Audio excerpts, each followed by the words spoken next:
ये हैं कतर के अमीर तमीम बिन अहमद अल थानी। साथ में कहने की ज़रूरत नहीं है, भारत के प्रधानमंत्री नरेंद्र मोदी। नरेंद्र मोदी की कीर्ति और यश विदेशों में धूम मचा रहा है। इतना धूम मचा रहा है कि कतर के ये अमीर अब इनके साथ कारपेट में अपने देश में बराबर पे चल रहे हैं। वो अमीर जो कभी किसी देश के प्रधानमंत्रियों को इतनी तवज्जो नहीं देते। इतनी धूम मचाने के बावजूद 8 महीने से कतर के जेल में बंद भारत के 8 सैनिकों को कतर ने मौत की सज़ा सुना दी है। 8 महीने से बंद थे वे और 8 माह से कतर की जेल में बंद अपने सैनिकों को छुड़ाने की दिशा में विदेशों में डंका बजवाने वाले नरेंद्र मोदी कुछ नहीं कर पाए और कतर ने उन्हें मौत की सज़ा सुना दी। उनके घर वालों पर और देश के आम नागरिकों पर क्या बीत रही है यह कहने की ज़रूरत नहीं है। ऐसा डंका किस काम का कि हम हमारे सैनिकों को घर सकुशल वापस नहीं ला पा रहे हैं।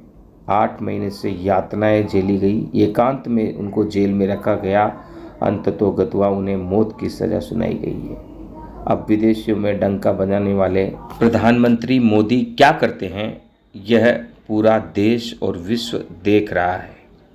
बहरहाल हकीकत यह है कि इन 8 जो सैनिक गिरफ्तार किए गए हैं और जिन्हें सज़ा सुनाई है मौत की, उनके बारे में यह जानकारी भी सामने आ रही है कि उनके साथ जिस फर्म के लिए ये लोग डिफेंस का काम करते थे, रक्षा का काम करते थे, उस फर्म के मालिक को भी गिरफ्तार किया गया था।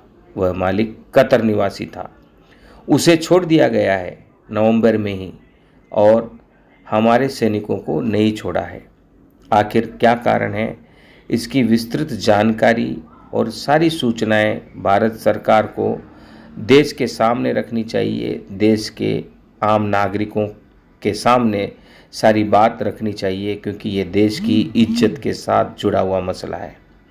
बहरहाल हम देख रहे हैं कि कितना विदेश में धूम मच रहा है। गांधी टीवी सच को सच की तरह पेश कर रहा है। बाकी आप लोगों को सोचना है कि हम किस ओर आगे बढ़ रहे हैं। बेरोजगारी, महंगाई, इन तमाम मुद्दों पर भी फैल रही हमारी सरकार हमेशा यही कहते रही कि हमारे मोदी जी का डंका विदेश में बज रहा है। महंगाई बढ़ गई तो क्या हुआ, बेरोजगारी बढ़ गई तो क्या हुआ।